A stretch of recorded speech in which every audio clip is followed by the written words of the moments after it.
Happy Mushoku Mondays, everybody. Welcome back to yet another trek through the Mushoku Tensei Jobless Reincarnation novel series. We are on Volume 11, Chapter 1. Starting things off with the very beginning. This is a thick boy. I didn't realize, because I usually use the digital version before I do the Mushoku Mondays, and I never realized this is a thick boy. So we got a lot to go through. But I want to give a pre-warning to everybody. I'm dialing it back a little bit.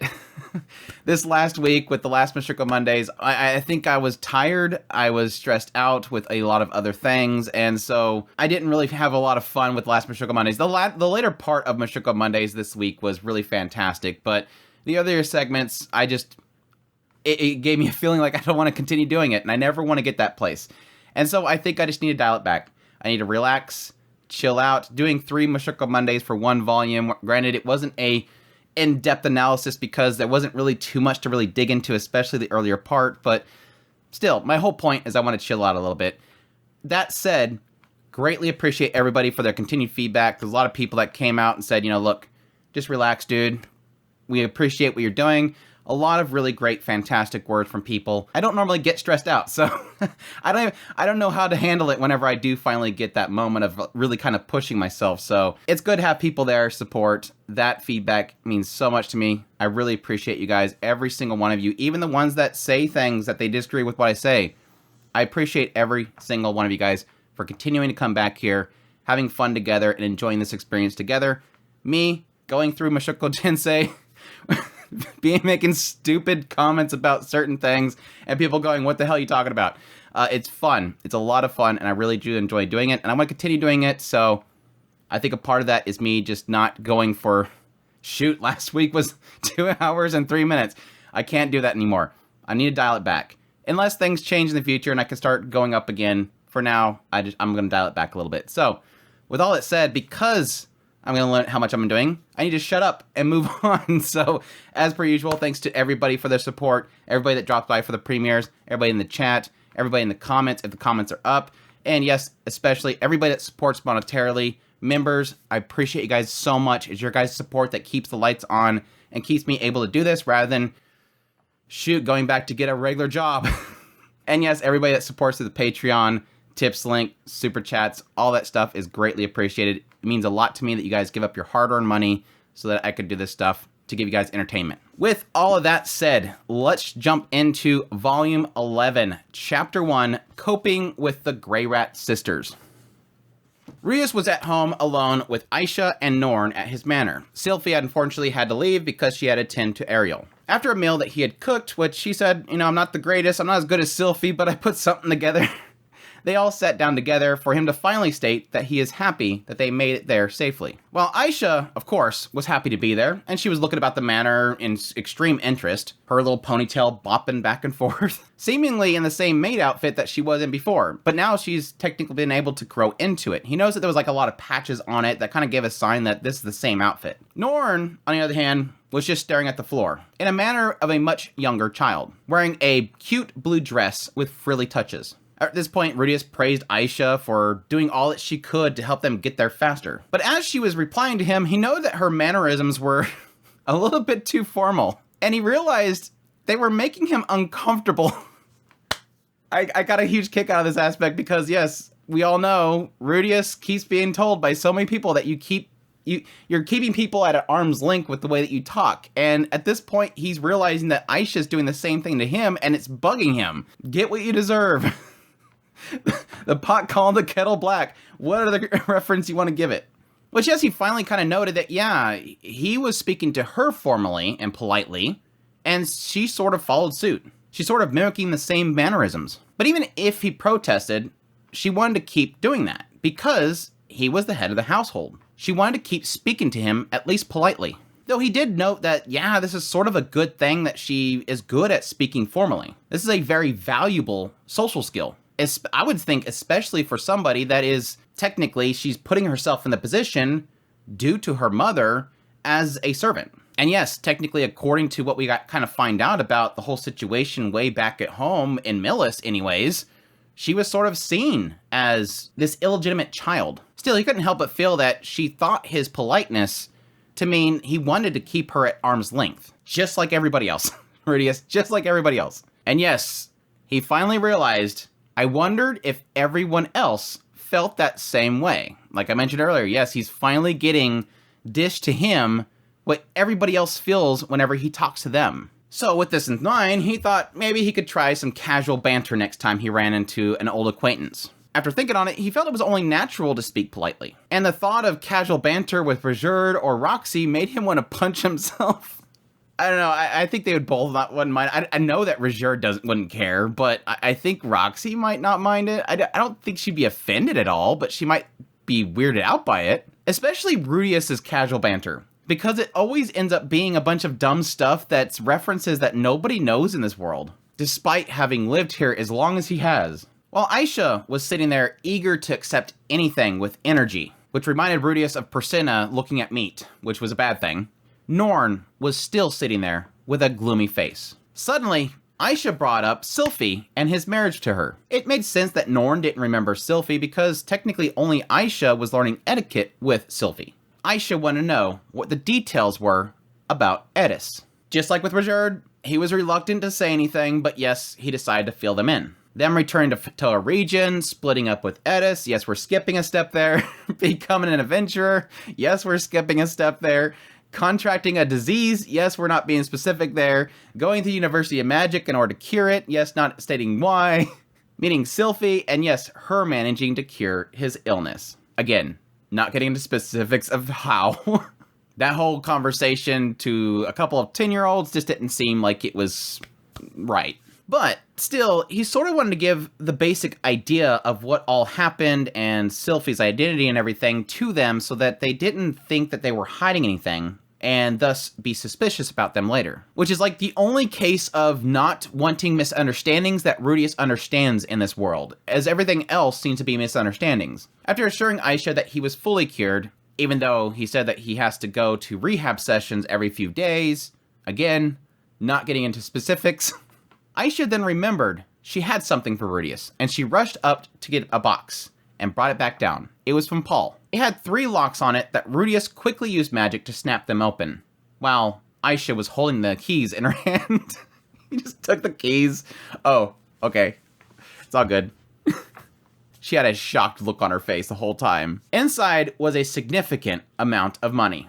A dozen or so king's dollars, small hoard of precious metals. If Rudius used this money right, it could keep his family afloat for a decade or so. He couldn't use it carelessly.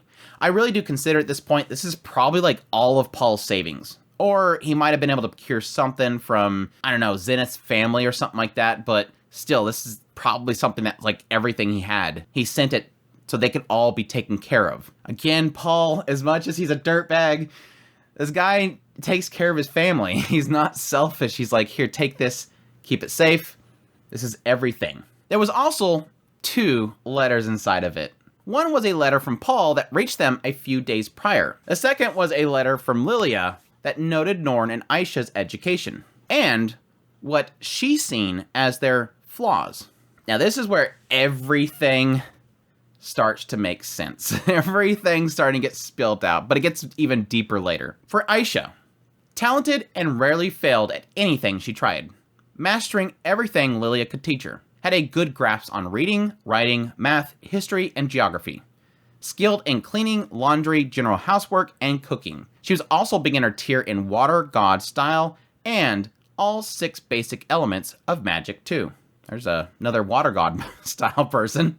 I had no clue. But I guess, yeah, technically Lilia is kind of skilled in that stuff. But all of this, Lilia says, left her with a swollen head.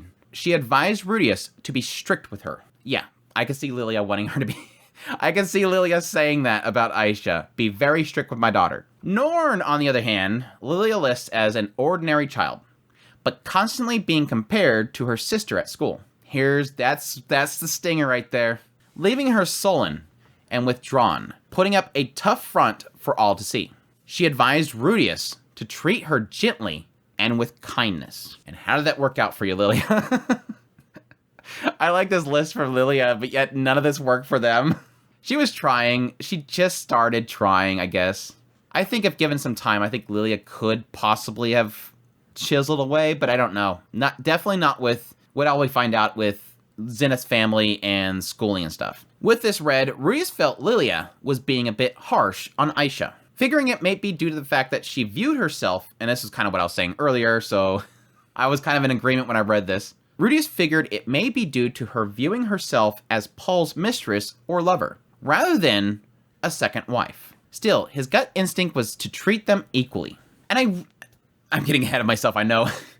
I really do like how Rudius is trying to juggle aspects of how to treat two sisters.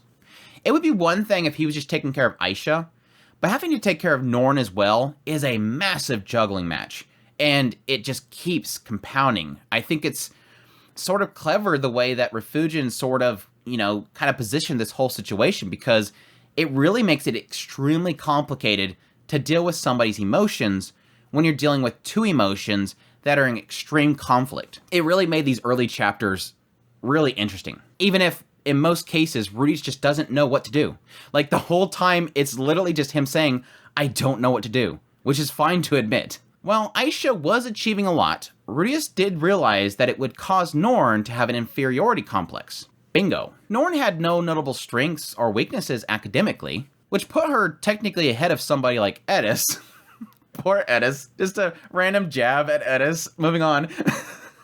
In most cases, she would be the middle of the pack or just below it. But her life was seriously disrupted by all the travel. Given the circumstances, she was doing pretty darn well. All things considered, everything she's gone through the last few years, so she's doing pretty darn good. She at least hadn't given up on improving. Sadly, there wasn't any other messages in the box. Rudius was really hoping for a few words from Roxy.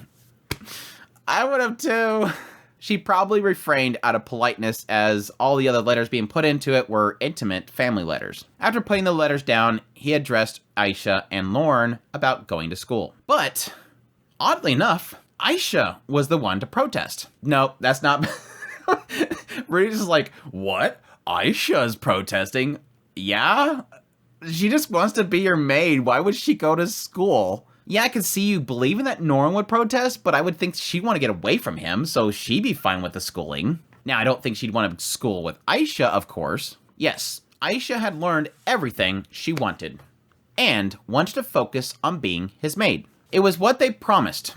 Yes, let's go way back. Go back in the way back machine. This is what they originally promised.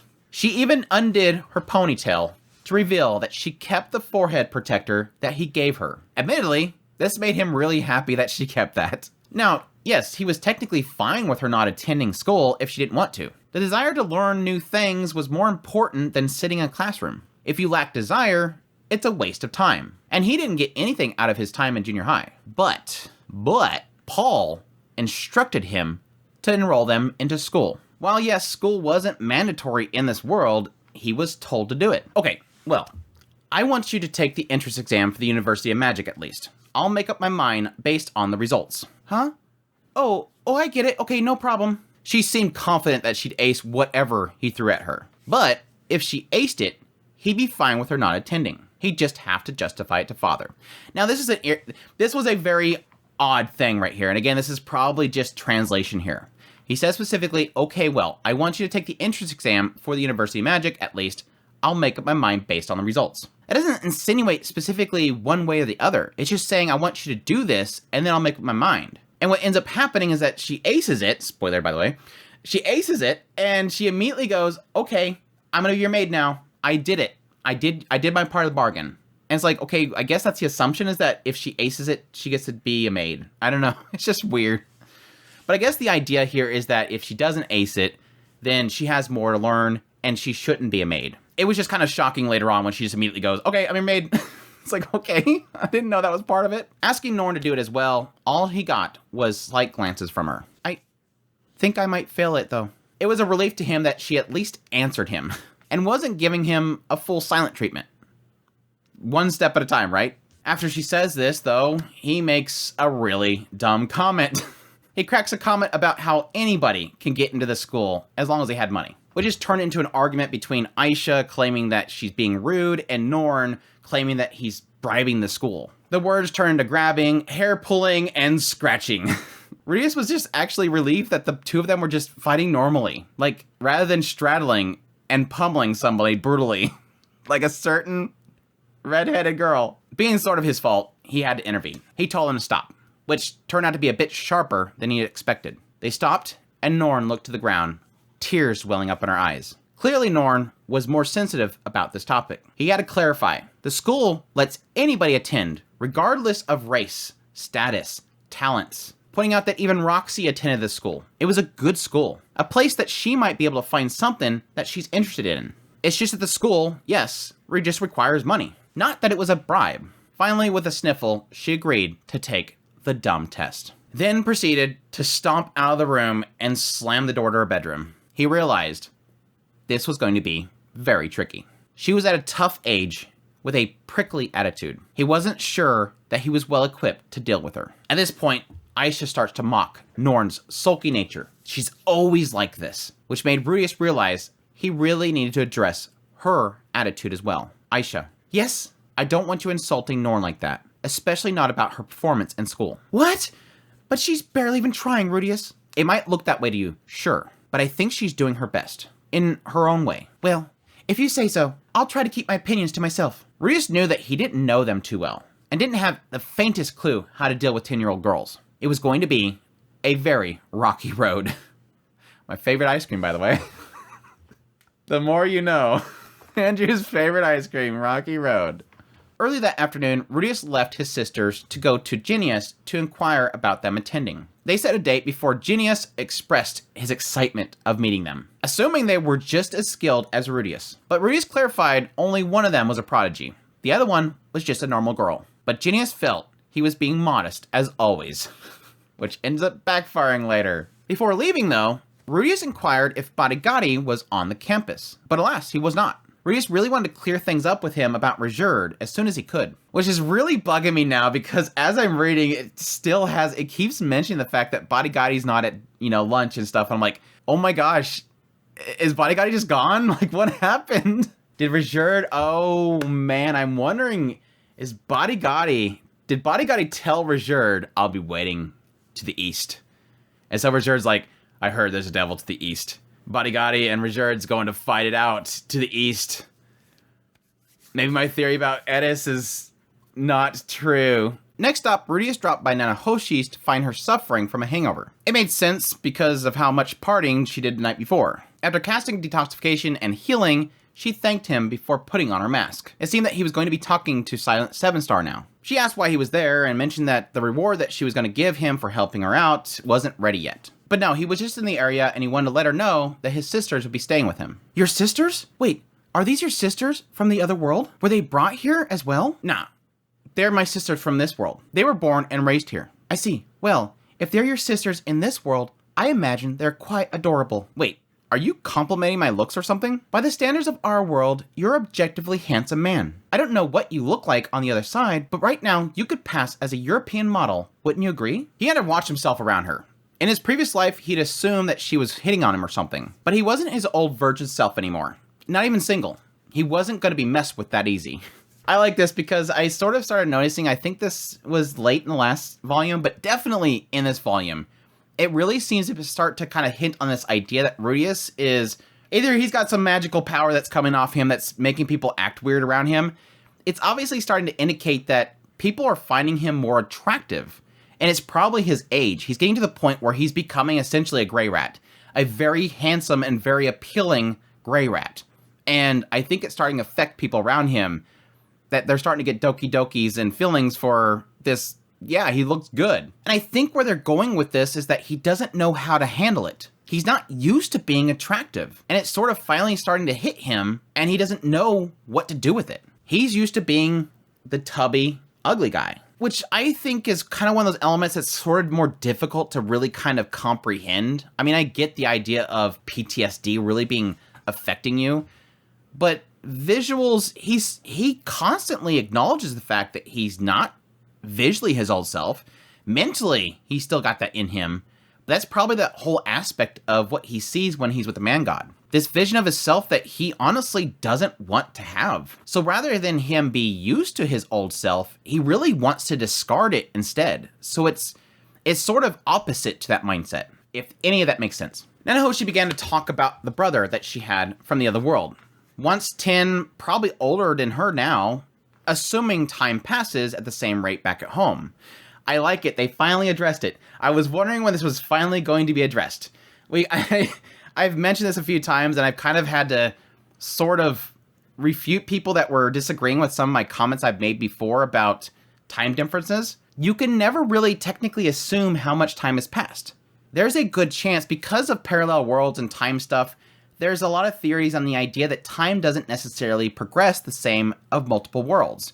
And especially in the case of a summon, it doesn't necessarily mean that time passes. Case in point, I think, was a lot of discussion around that time that we first started discussing it, was the idea of Rudeus coming here and then, technically having this time gap before technically Nanahoshi was there. And the idea that they could be separated by time here, but back at the other place, it was instantly the same time. I'm always sort of fascinated by the concept, but at the same time, it also kind of frustrates me because it almost is too easy to explain. But anyways, when we're talking about the idea of her returning, the big question mark is, when will she return?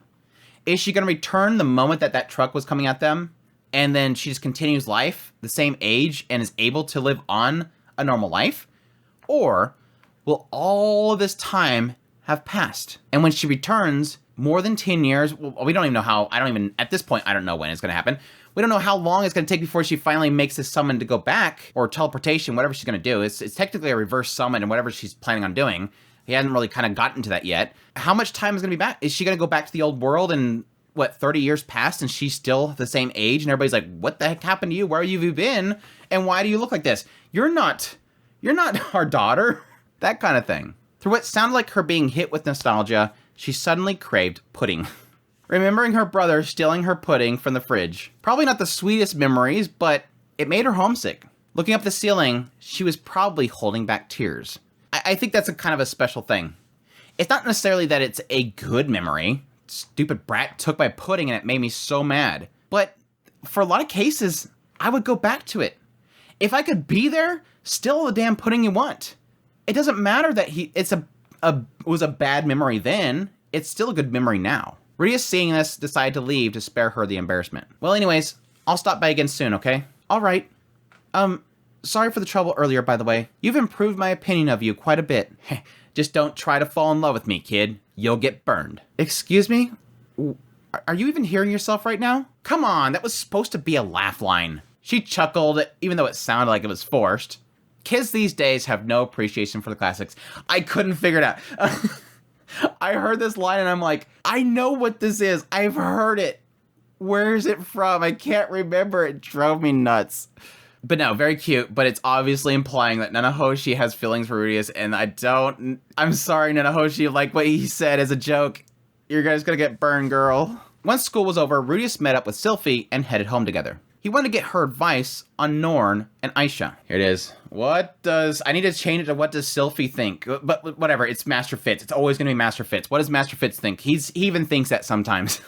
However, he didn't know how to bring it up. As she pulled him in the direction of the marketplace, as they had to get more food due to the fact that they now have Aisha and Norn there. While walking, he filled Sylphie in on everything that happened. Sylphie was honestly fine with Aisha helping with the chores due to her busy schedule. Her smile made Rudeus relieved that she wasn't seeing this as Aisha intruding on her domain or anything. Come on, I don't think Sylphie's petty, Rudeus.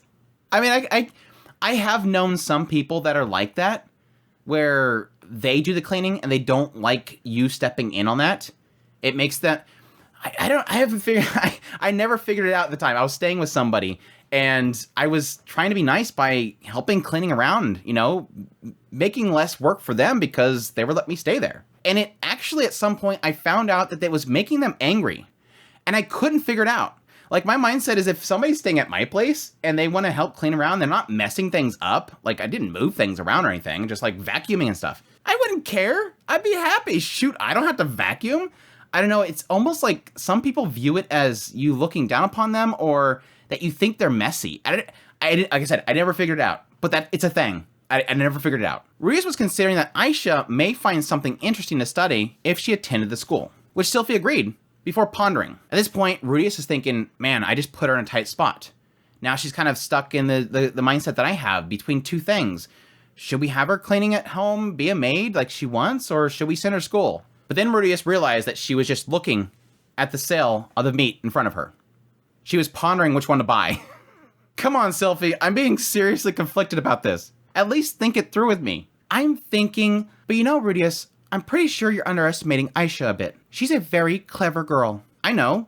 So what? Well, I think she'll do just fine for herself whether she goes to school or not. Sylphie was considering that they were just kind of overthinking it, giving the option of just allowing her to choose her own path, which honestly surprised Rudius. He had no idea that she had such confidence in Aisha. But Sylphie had known them when they were younger. She must have seen what Aisha was capable of firsthand. Yes, technically they were studying etiquette and everything together with Lilia. And she probably seen at that point that Aisha's like, she's picking up all this stuff. Like, she's super smart. The two geniuses studying under Lilia.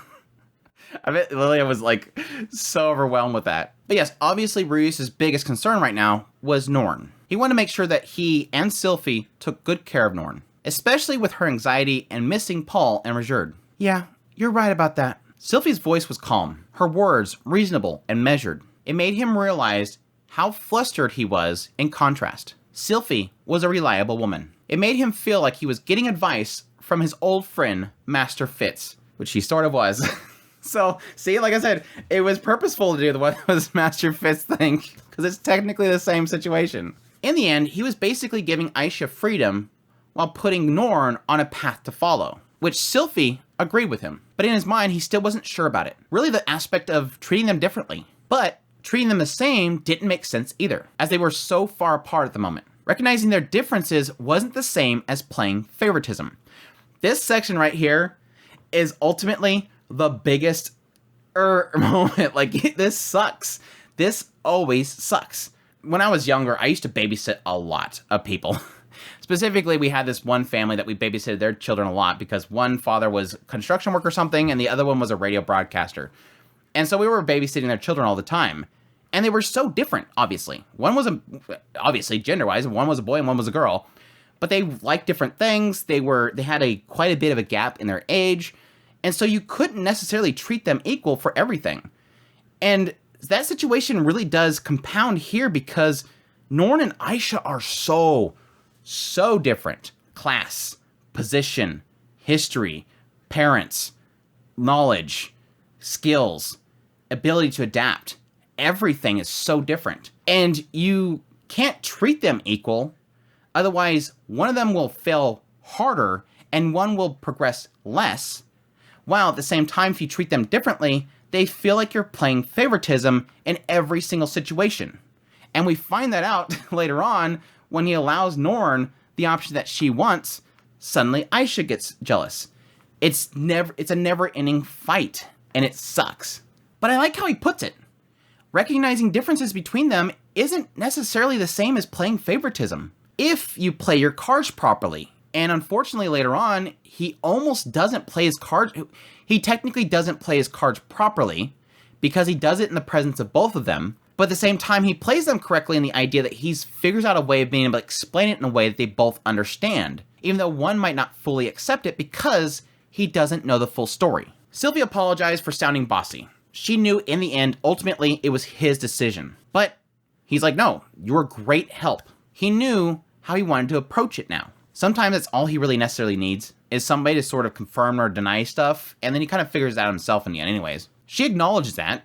In the end, he's just going to make his own decision. Still, Sylphie acknowledged that she wasn't going to be able to help much. Her duties to the princess was keeping her very busy. Something Rudius knew was weighing on her. She always seemed guilty whenever her job caused them some sort of minor inconvenience. It was probably causing her more stress than she was letting on. Again, this is Silent Fitz, never expressing things. Rudius thought they were married now. I mean, there was a possibility he'd ask her to quit. And with that thought, he spoke up. Tell me something, Sylphiette, my dear. What is it, my dearest Rudius? Let's say I told you to quit your job with Princess Ariel before we got hitched.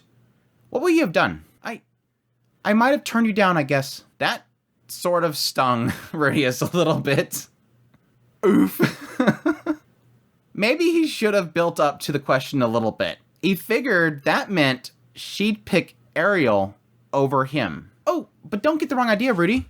I love you very much, you know that. I mean, there's more to it than that. Even I barely know how to explain it, to be honest. It's this big, warm, jumbled up feelings. Well, I guess they're all different kinds of love, basically. I mean, for one thing, I really want to have a baby with you. She reflectively rubbed her belly. Her words had him blushing as well. But I love Princess Ariel too, you know? In a different way, of course. She's a really dear friend of mine, I guess. He realized at this point, this was the first time that she had put her feelings about Ariel into words. Princess Ariel might look perfect from the outside, but she has plenty of flaws and weaknesses. I know you'd be just fine without me, Rudy, but if the princess didn't have me and Luke keeping an eye on her, she wouldn't last a week.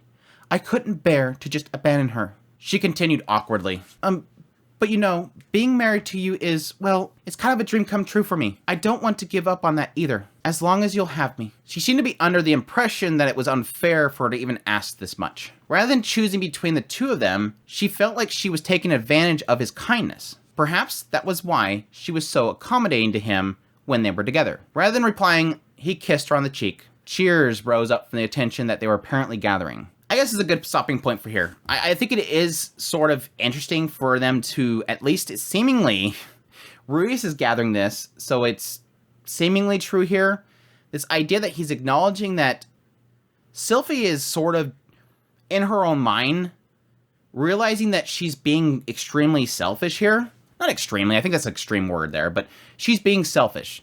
She's able to have her cake and eat it too.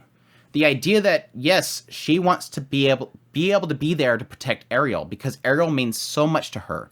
That she doesn't want to abandon Ariel. That Ariel is going to be lost without her. And we've sort of established that in the previous volume, this idea that it almost feels as if without Fitz, for the longest time, Ariel would have been dead. Like, and even now with... I mean, she's even known the idea that Luke's with her, and it's like, no, after what happened with Luke versus Rudius, and again, Rudy is a special case here, but still, he's not a good swordsman compared to so many other people. And yes, technically, all the people that the throne has at their disposal. They even mentioned the idea that Fitz knew that she wouldn't be, or Sylphie knew that she wouldn't be able to go against them. Luke has no chance. So there's so much weight on Sylphie being with Ariel. And if she's not there, she feels that Ariel is in danger. Now, maybe there become a point in which Ariel goes, look, I've gotten plenty of people around me. I don't necessarily need you anymore, Sylphie. You can leave. Whether Sylphie would accept that or not, that's the big question mark, but it is this aspect that at least right here it is acknowledging the idea that Sylphie is trapped between two things. We've known that for a while now. I even acknowledged that when I made my criticism that Sylphie isn't telling Rudius to not get involved with Ariel. Stay away from her. Or even acknowledging the idea of her even asking to leave Ariel's side for Rudius. Here it's saying that she's acknowledging this, and she's acknowledging that it's kind of selfish. And even telling Rudius that she won't leave Ariel's side and go with him. But it's showing that conflict that she's sort of having here, which is sort of repairing a little bit of my trust of Sylphie. And the idea that she's saying, because you'll be fine, I'm fine with you walking away. I don't want that because I want to be with you too, but I can't have Ariel walk away. One can't protect herself, one can. So in this moment, yes, I choose Ariel because I need to keep her safe. I don't need to keep you safe. But I still think she would be crushed if he left. But it's still, she's not going to leave Ariel's side. But yes, you can joke about the fact that she chose Ariel over Rudy. You can still throw those stupid jokes in there, and I'll make people angry again. After Sylphie calmed down, Rudius requested her help with his sisters. He wasn't good with girls, obviously. To which she agreed. They were married after all. She wanted to help him anytime he needed. As long as she wasn't doing something for Ariel. As long as she was available. You're second, Rudius. Rudius felt it nice to have a charming and reliable wife at his side. As long as she's available. It's my new joke. Of course, he felt Sylphie thought Ariel would be lost without her, whereas he would be fine on his own. It was interesting to him, but by that token, he was sure Sylphie would manage fine without him around, which meant things weren't like the old days. And this is actually a very interesting note, because this didn't really kind of fully dawn on me while I was reading this section. It's sort of implying here They almost have like that reverse effect happening where back here in Buena Village, Sylphie was always following Rudius around and she was be lost without him. I mean, she survived once he disappeared, but she was lost without him. And now it's sort of this aspect that now he's staying there in Buena Village and he's watching, and Ariel's chasing after Sylphie. And Sylphie doesn't need him. 1 week later, Aisha took her exam and earned a perfect score. To shock to nobody. Chapter 2, The Live-In Maid and the Boarding School Student. Rudius walked Norn and Aisha to the university. Aisha aced her exam, despite assuming a difference in curriculum between what was taught in Millis and what was taught here. Rudius was impressed, and so was Genius. Having a 10-year-old girl perform so well, immediately he offered her admittance as a special student. 10-year-old special student. But that, of course, wasn't what Rudius had promised her. She stood proudly and proclaimed that she held up her end of the bargain and would become his maid. I can imagine what that feels like to Genius. He's like, holy crap, this child's a genius. We need to have her at our school. That would be amazing. The 10-year-old genius. That would be great. Publicity. We have to, everything's about publicity and marketing. That would be amazing. What possibilities does this girl hold? I'm gonna be a maid. I want the expression of Genius in the background in the anime going, what? You really want to become the family maid then? Even though you're part of the family? No, I'm your maid, not the family's. It honestly struck him as a little bizarre, but he couldn't exactly back out of the bargain now. Well, alright. In that case, make sure you do what I tell you from now on, okay? But of course, I'm at your disposal, master. It was kind of nice hearing a girl call him that for once, rather than just Zenoba. It's one of those moments where you realize the translator's like translating stuff, and they get to this point and they're like, ah, crap. I've translated what I've translated what Julie was saying to him as Grandmaster, and now suddenly I'm translating her saying Master, and now she shouldn't be saying Grandmaster because now this line doesn't make any sense.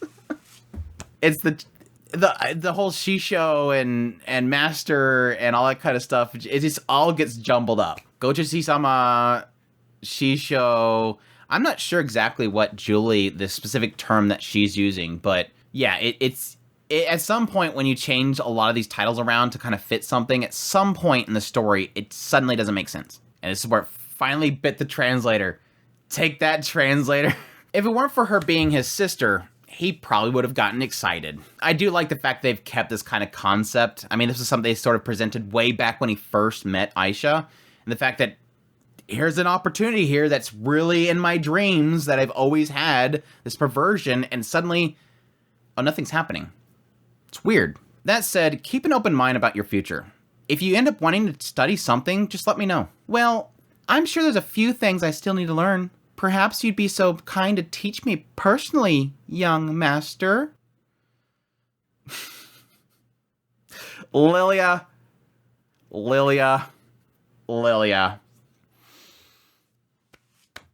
Taught her well, apparently. To some people, she didn't teach her well. Some people, they taught her very well. She put her finger to her lip and fluttered her eyes. He knew what she meant, but he chose to play dumb. If she ever came out and asked him to teach her how to make babies, he'd be sure to sit her down and give her a lecture. Hands off, of course. Do you have to add the last part, Rudy? Oh gosh, he always criticizes himself in his mind.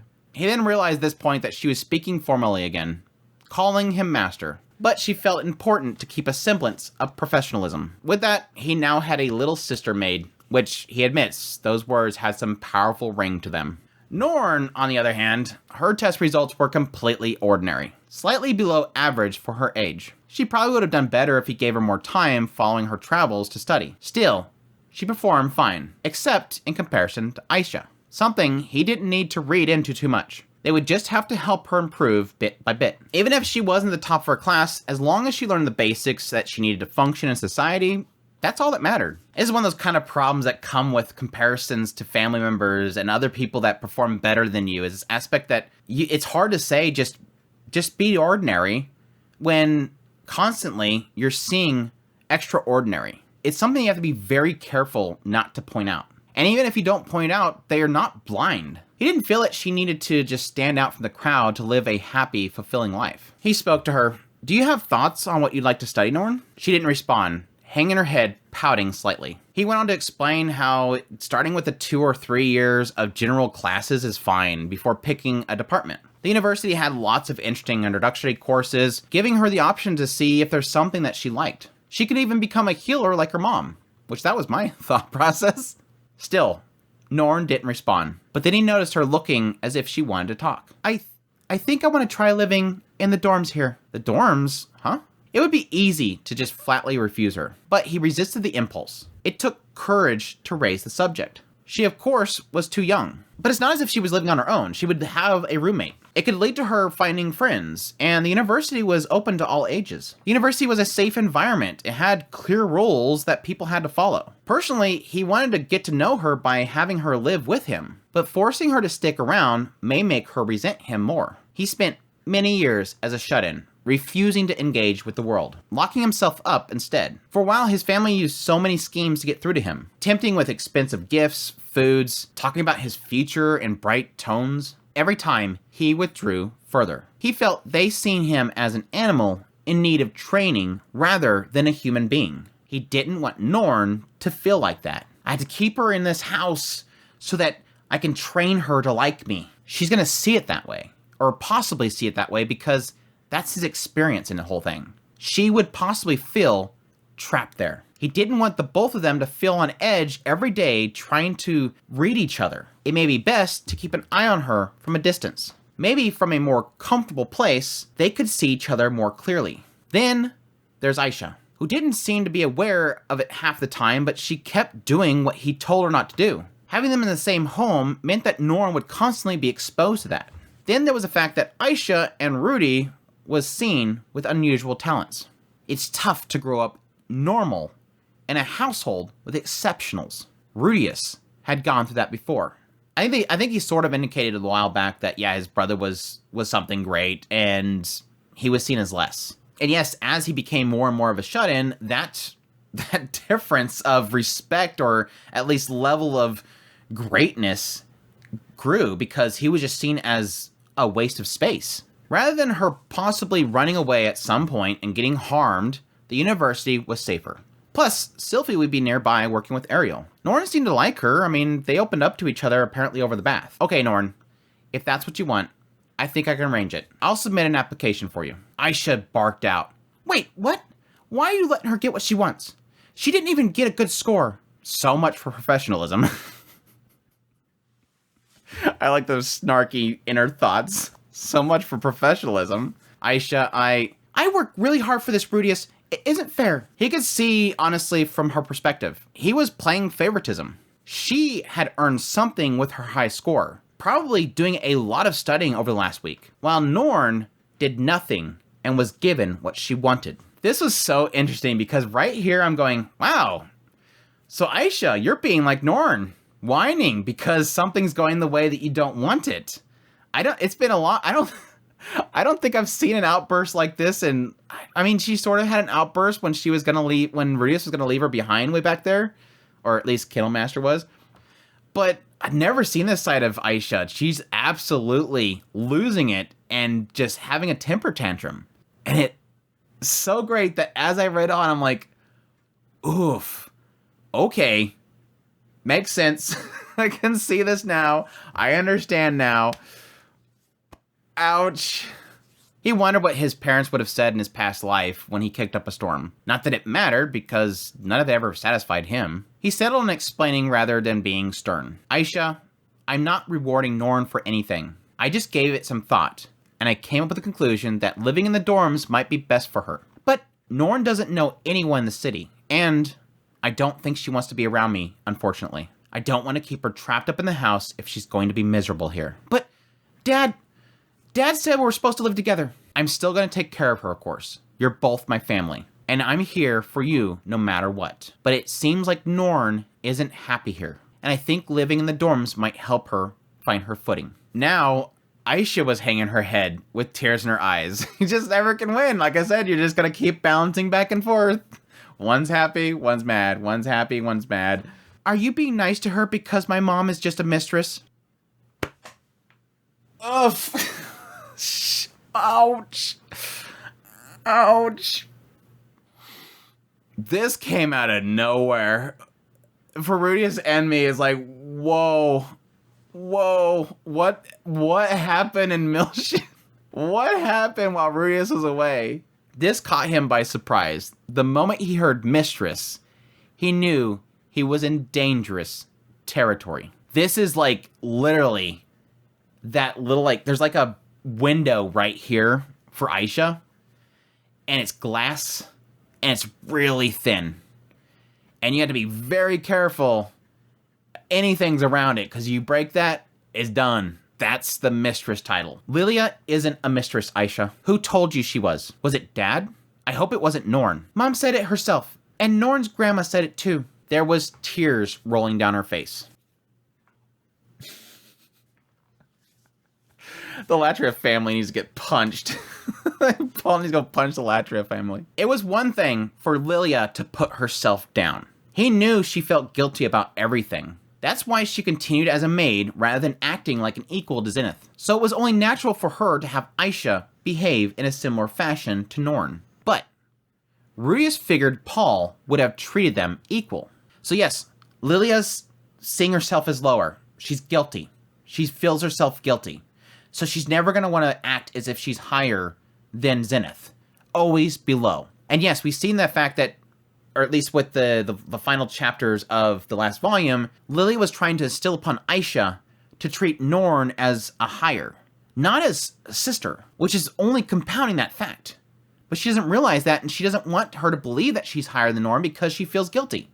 It's just nasty cycle that's really only in the family is in Lilia's head. And Paul would have seen it.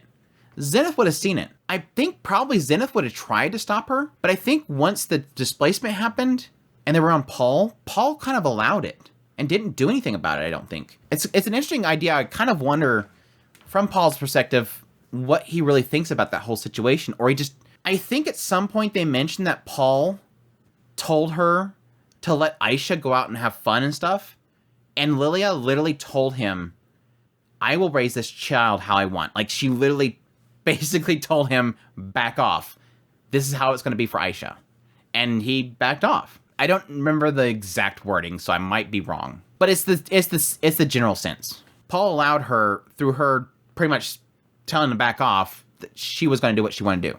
As for the Latria family, they were an aristocratic house with a storied history. Therese wasn't bad, but as a group, they probably had fixed ideas of adultery and status. They probably doted on Norn while ignoring Aisha. Of course, they were related by blood to her. Do you like her better because I'm just your half-sister? She was sobbing, rubbing her eyes with her fists against her crumpled face. Whatever the reason, they hurt an innocent child. I'm sorry.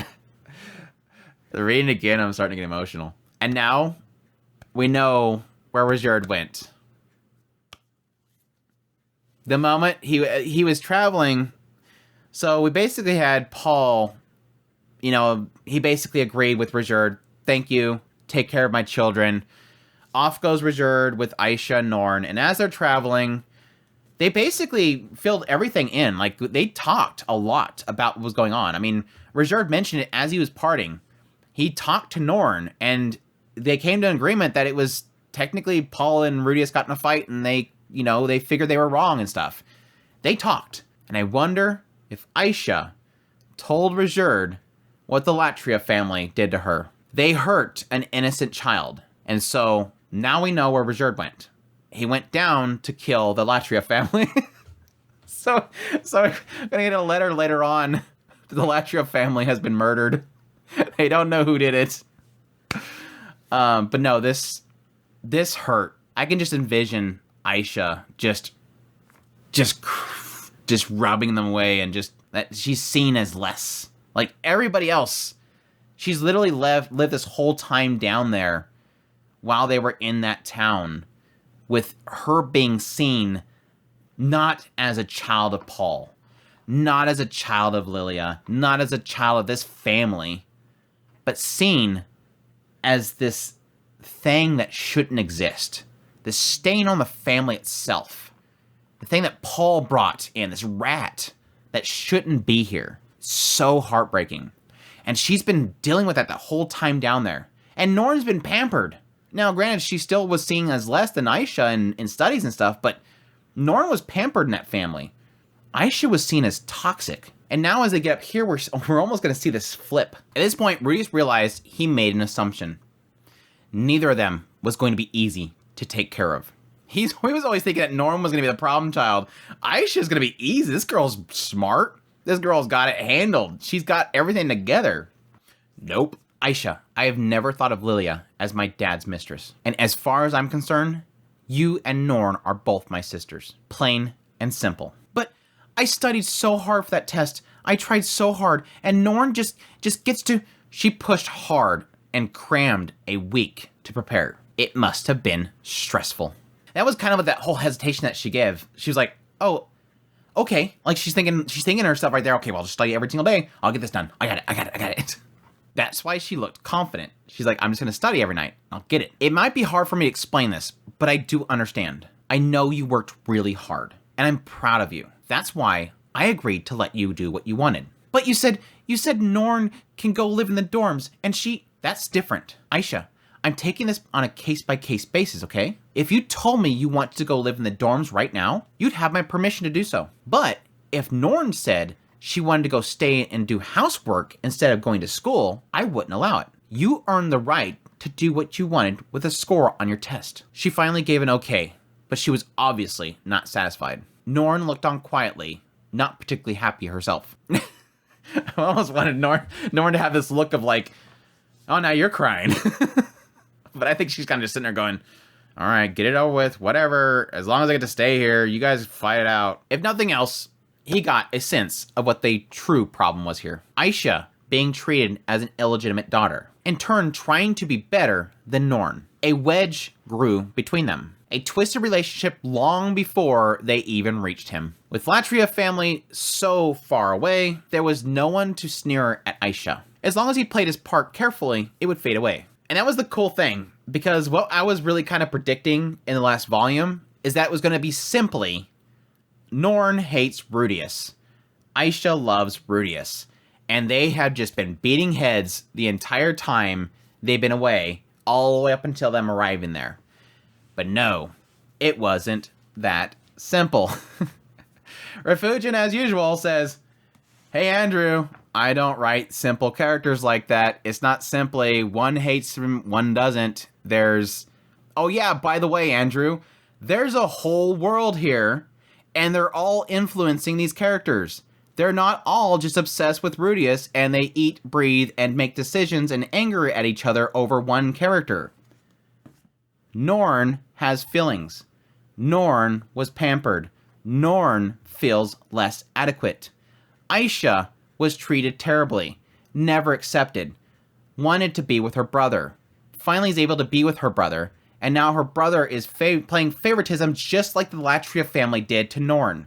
That's why Norn was outbursting in that inn in the last chapter of the last volume. Or not the last chapter. Yeah, it was the last chapter of the last volume. In the last chapter of the last volume. Because Norn always got what she wanted. Latria family spoiled the hell out of her.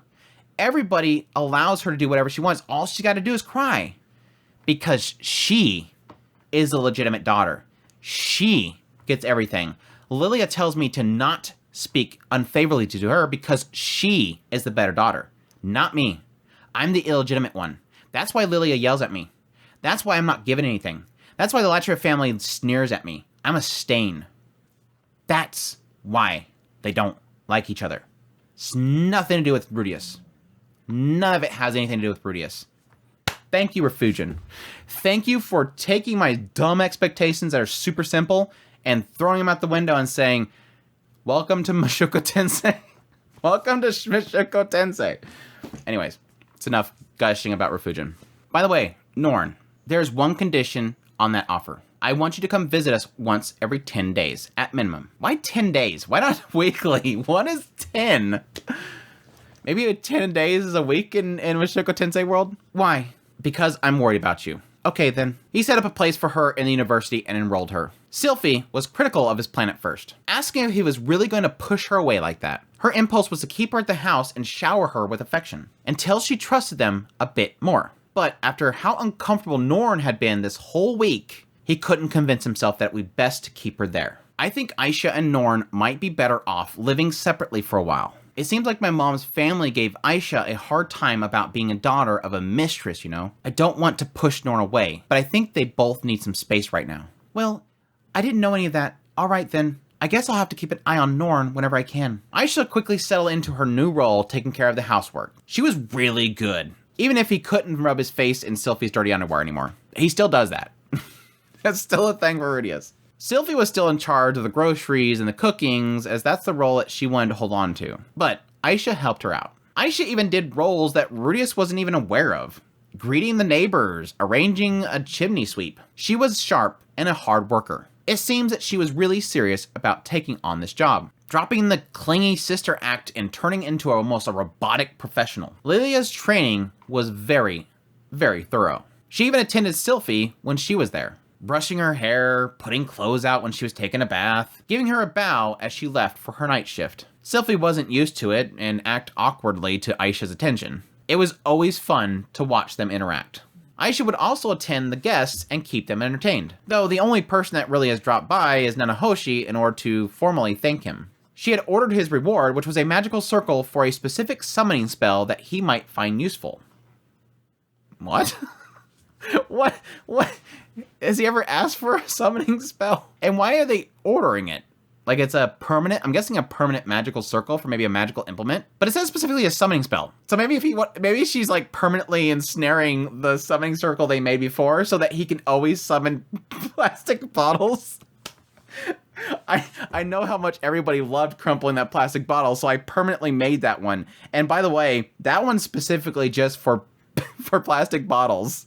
It doesn't summon anything else. This isn't like a randomizer. That would be weird if that was the case. Like the magical circle like is specific for like maybe like a biological, like it's essentially creating a makeup of molecules and stuff like that. Like it's a formula. That would be interesting. Chat, if that's what it is, don't say anything. And if it isn't, don't say anything.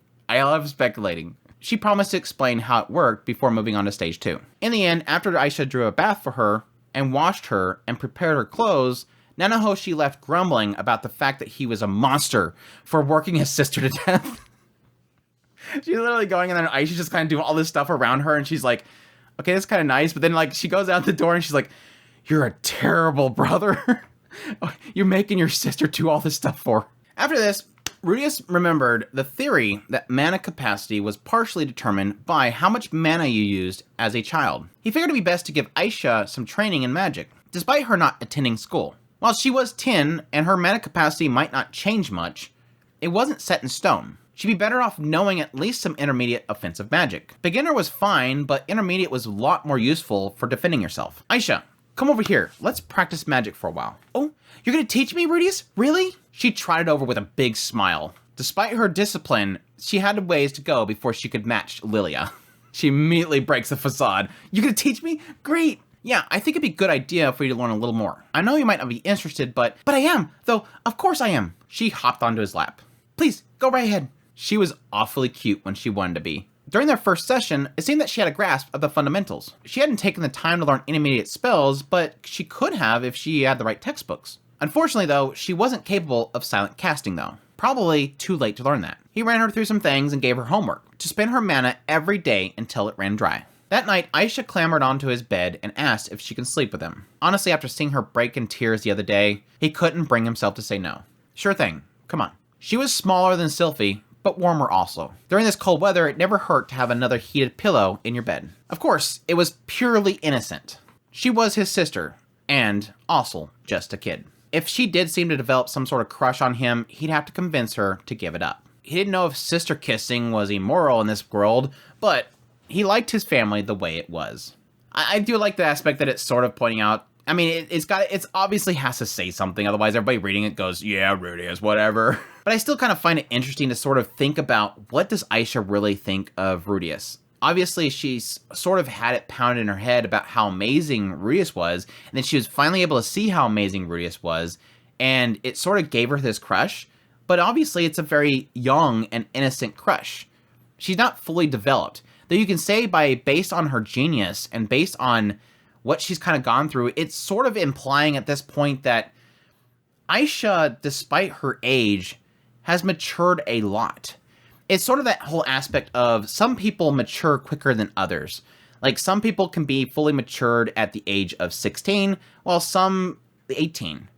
It's one of those kind of, yes, very difficult subject matters that are very difficult to talk about, and it's typically a topic that comes up with every single discussion about the age of consent, and every nation goes through this conversation.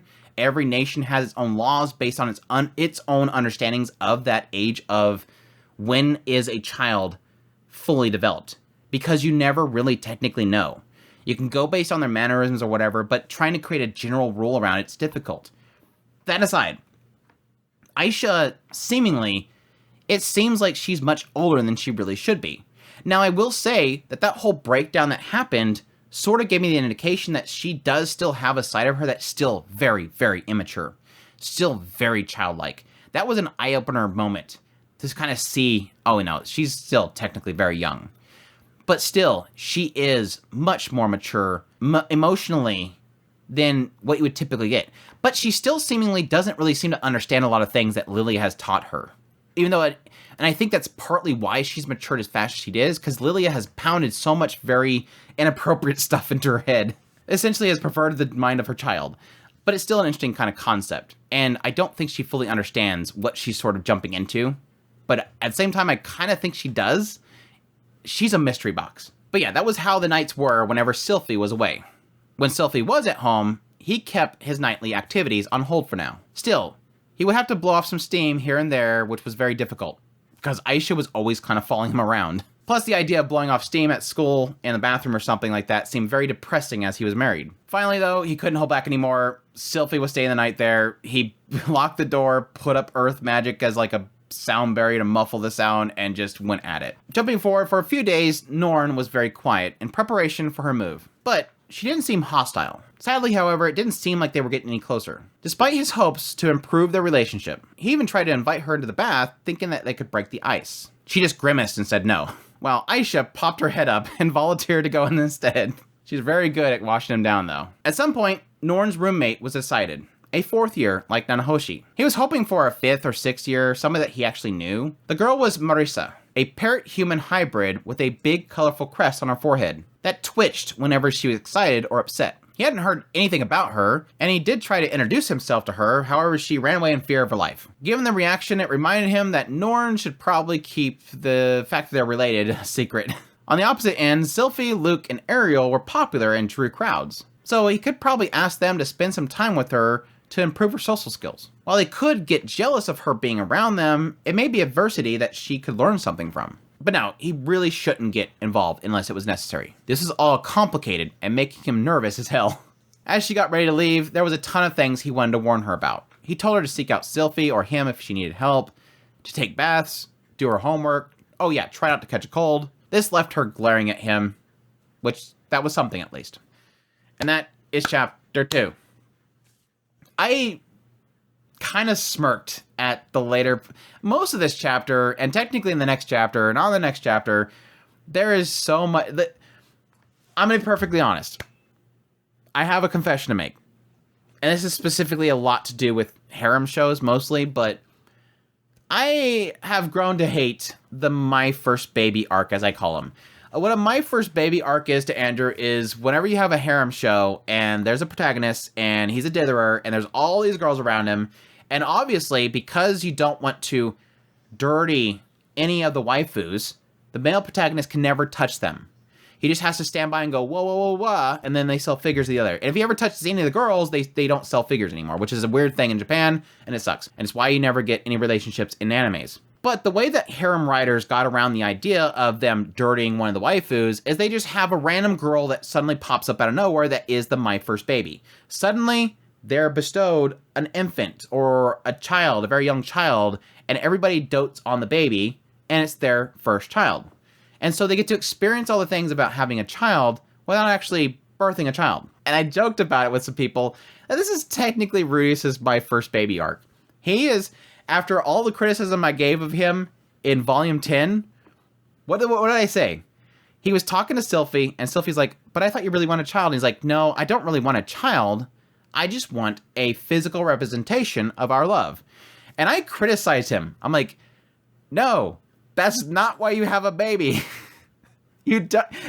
A baby is not a trophy you put on the wall. I made this with Sylphie. That's not what babies are extremely, it's a life-changing experience and a very beautiful one for so many people.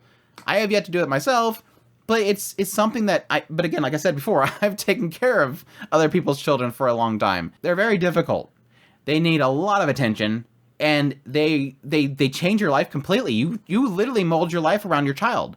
That's not something that you just put on a wall and walk away. That's a massive responsibility. But anyways, this is literally him learning that. This whole, like, all these chapters are literally him going, this is tough. I don't know what to do. I don't know what this is a girl at 10.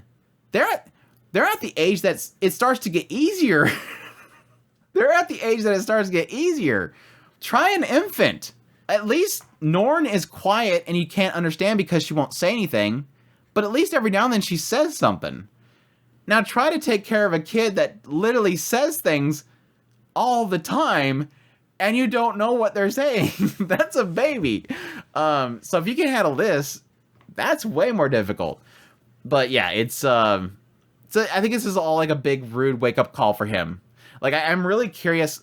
It didn't technically do it earlier when he was with Sylphie and she said, you know, and I want to have a baby with you, and she put her hand on her belly. It was a cute little scene, but I'm curious now, especially with after everything that happened here, which is where the heavy stuff happened.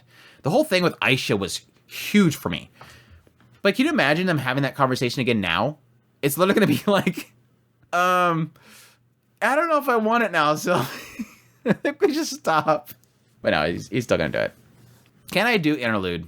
No, I told myself I'd chill. We're doing fine.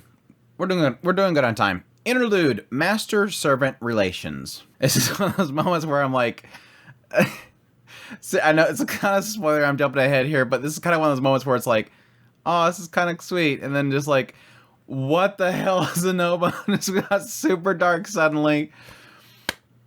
Taking a trip back in time, something happened a week before Nanahoshi's breakdown. This is kind of what we're getting an indication of like, oh yeah, we discovered something back here, and that's what we brought up with Nanahoshi. What happened back there? Master, take a look at this. Zenoba tried up to Rudeus the moment he entered his lab. It was the arm from the doll he was studying.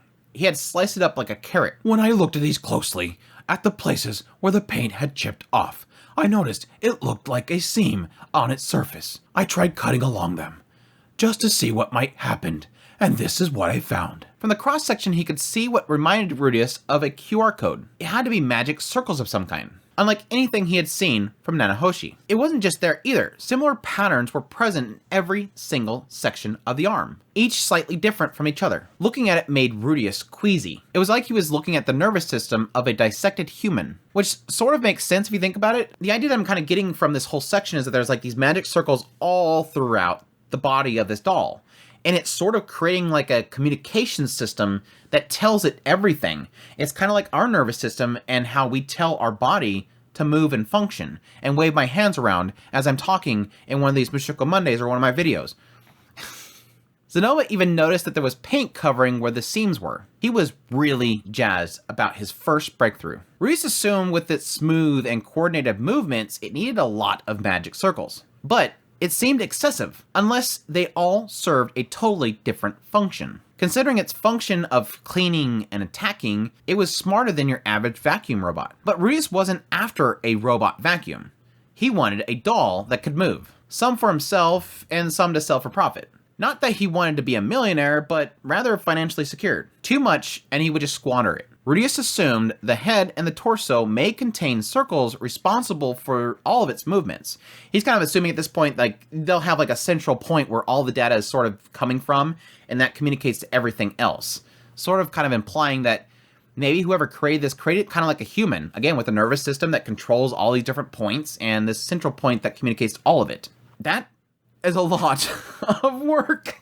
I mean, if I'm assuming how much work and magic circles going in this, that's a lot of work. And how much detail and drawing every single one of those layered, mind you, section layered upon layers all throughout the body.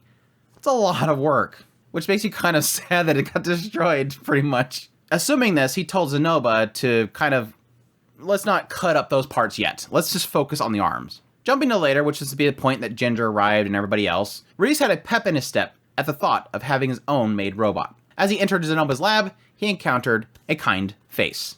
Ginger York. I miss Ginger.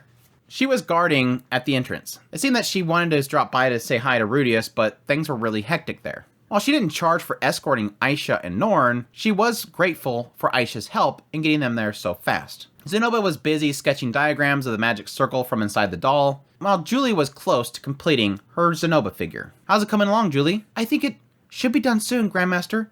What do you think? Hey, that's not half bad. It looks a little too handsome for Zenoba, though. That's not true. Master is handsome, too. She was still a bit sloppy. I love this girl. She's so cute. She was still a bit sloppy with sculpting, but she was getting a grasp of the fundamentals. As Rudius glanced at Zenoba, he noticed Ginger staring at him. Here it is again. Here it is again. Everybody's noticing how handsome he is and attractive he is, and he doesn't know what they're doing. What is it, Ginger? Oh, it's nothing. I was just thinking, you've done a lot of growing up, that's all. Well, of course I did. It's been, what, 4 years since the last time we saw each other? With people commenting on his appearance more, he started to wonder if he was developing a sex appeal. Probably. If he wasn't hitched to Sylphie, maybe he could have built a harem. It was appealing, but probably stressful in practice. Plus, he was satisfied with his sex life. He went on to prod Ginger on her plans. She was resuming her duties as Zenoba's bodyguard. Her family was being taken care of, and her previous job was complete. I was actually wondering that in the last the Mushoku Monday, and I didn't mention it. I'm like, what about her family? Like, she just ditches them. Technically, she swore an oath to Zenoba, and so she's following through for that. Which makes this next part very heartbreaking.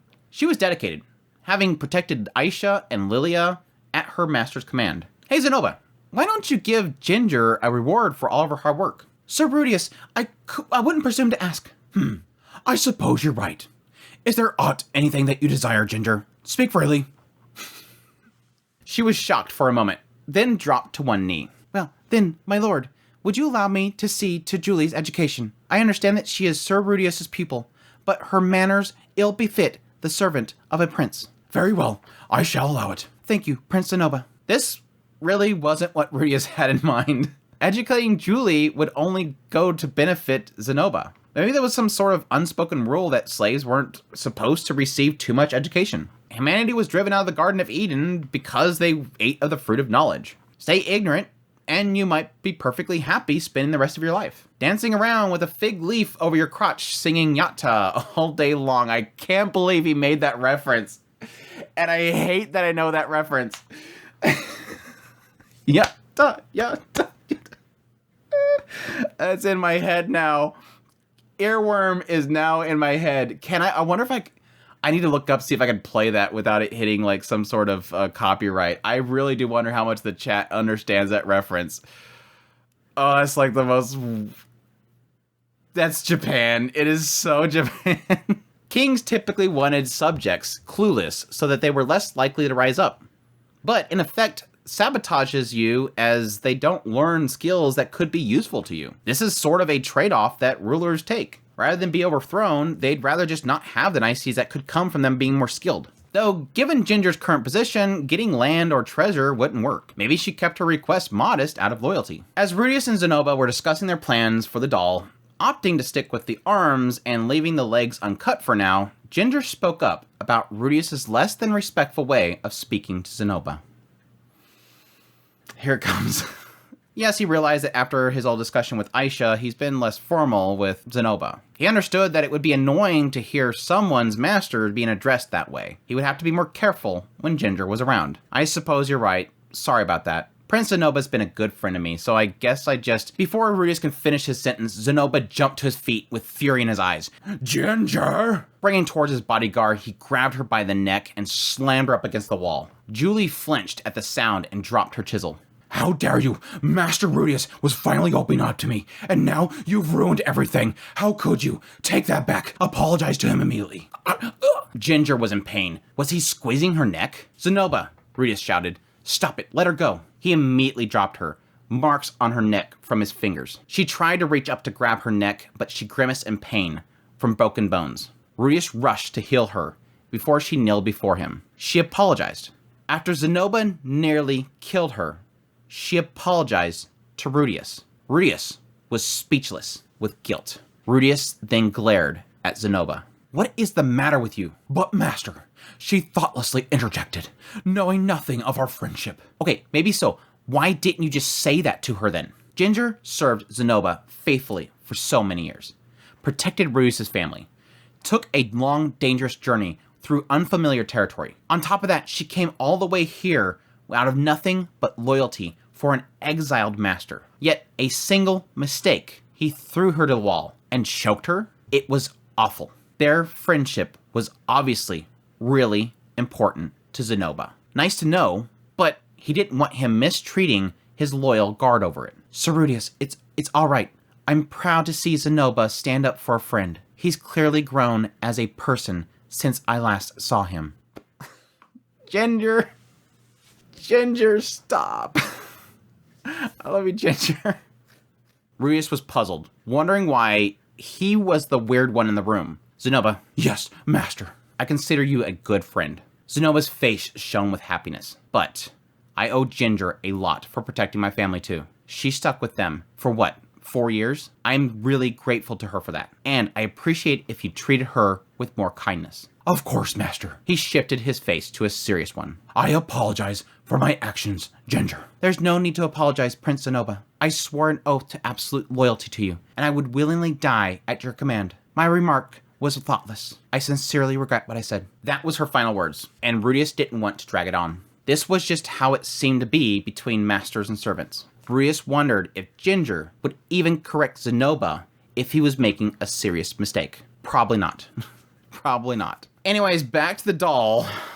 Rudius suggested bringing Cliff and Anahoshi for their thoughts, but Zenoba was making real progress on his own, so he didn't feel the need to meddle.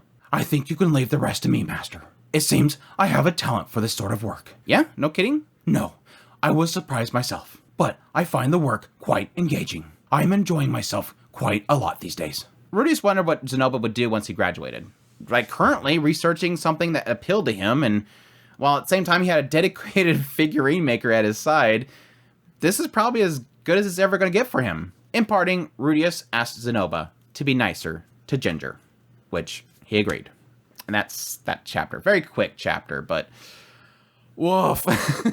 A very gut punch chapter. Oof. This is literally, I think, the main thing that I really want to discuss with this whole thing, and it's a very difficult subject. I don't know if anybody in the chat or whatever, or anybody watching this has really kind of experienced somebody that Zenoba is special in a way. I really do think that there's a lot to Zenoba that I think the writer is sort of insinuating at, is somebody that is technically and special in a way. He's special in a way because he doesn't see things the same way that other people do. He just sees dolls. I want things to touch. I want soft, cute little dolls. That's all I care about. Anything else is in the way. And the way that he's unfortunately so casually killed so many people just by just not knowing his own strength, it seems like he's sort of come to realize that stuff. And it's weighed heavily on him in certain aspects, like the death of his brother. It finally had this point where he finally acknowledged that, and it was heartbreaking when Rudius realized, oh, he wants to name Julie after his brother. This is probably something that's weighing heavily on him. We don't know that for sure. That's what Rudius is assuming. But it's obvious that Zenoba, at face value, is somebody that's mentally special. And he technically needs to have somebody to sort of guide him. But if anybody out there has dealt with somebody that is technically a special needs person, they don't necessarily... Sometimes it snaps like that. And you don't know what to do. And you don't know what could be that trigger. And that's literally what almost they're kind of reminding us right here. That Zenoba just snaps.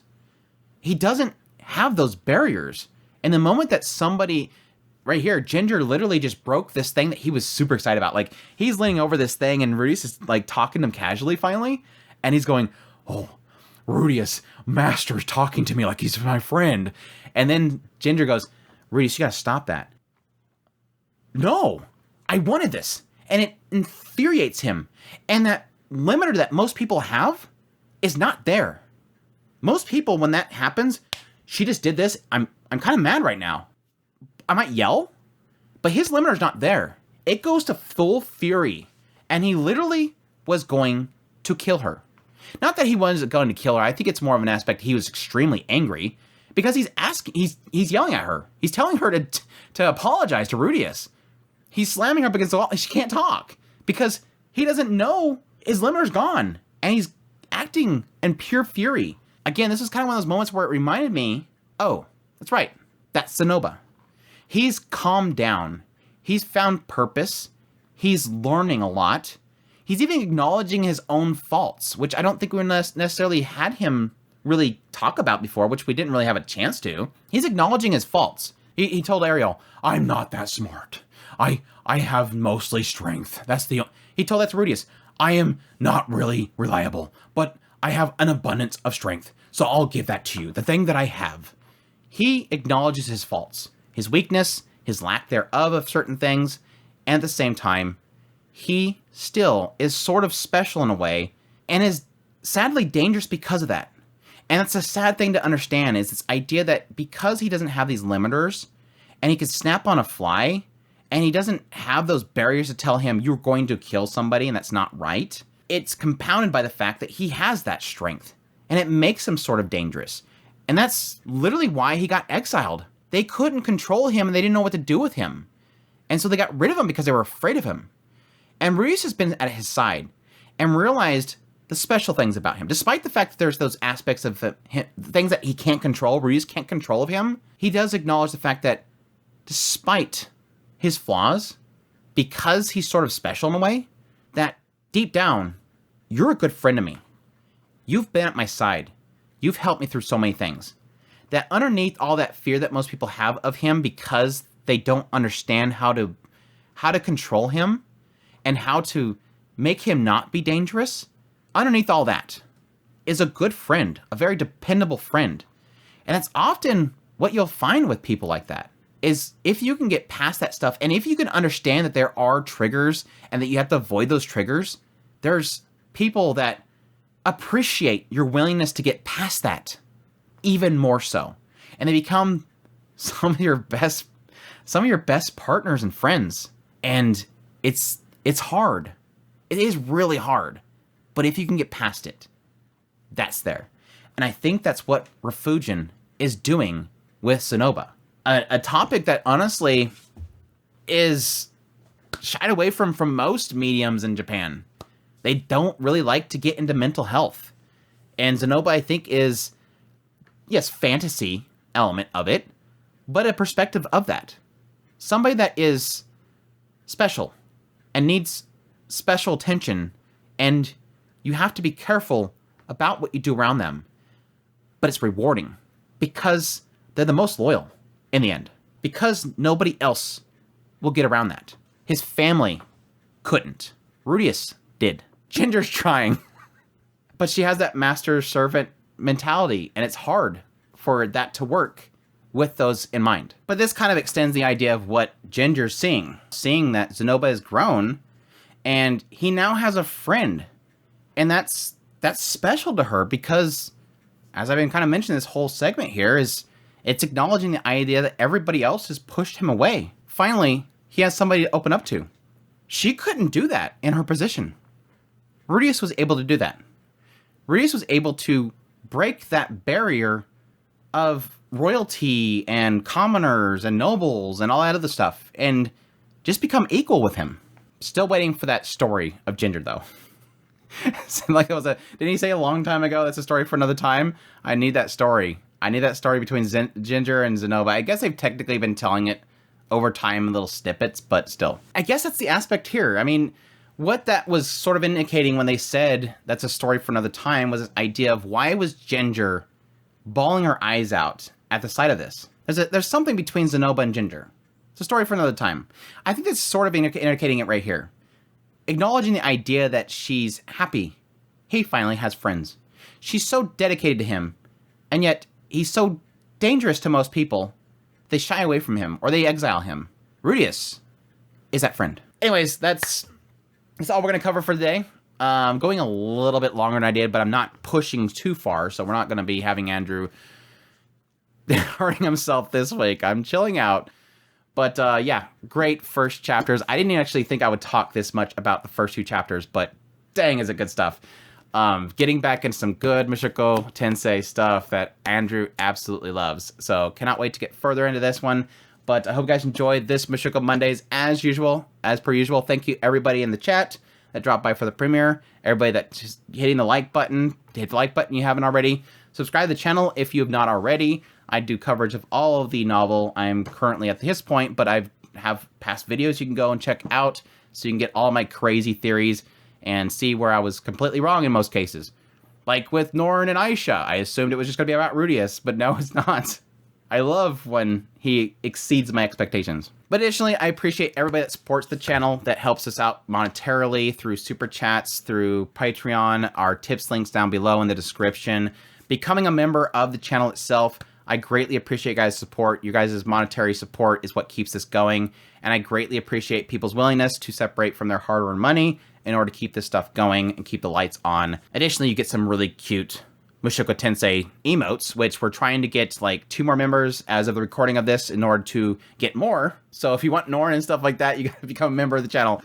But shameless plug. But anyways, I thank you all for watching. I hope you all enjoyed, and until the next Mushoku Mondays, you all take care.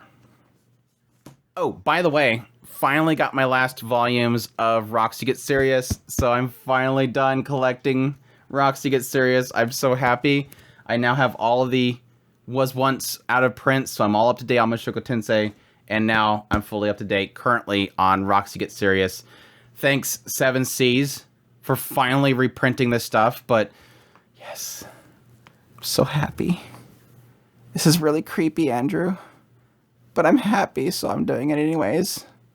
Don't judge me. Yuki, am I creeping you out, Yuki? I'm creeping Yuki out if the chat's not creeped out.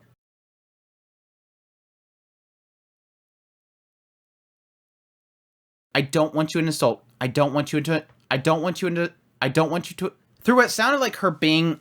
Through what sounded like her being hit with an. Through what sounded like her being hit with an. Through what her. She must have seen what Aisha was capable of. She must have seen what. She must have seen what she would. It would be easy to just flatly reduce her. Zenoba trotted to Rudius the moment he entered his laboratory. Zenoba trotted up to Rudius the moment he entered his laboratory. Zenoba trotted up to Rudius the moment he entered his laboratory. Zenoba trotted up to Rudius the moment he entered his laboratory. His lab. Hair. Wait. Hair. What the hell, hair?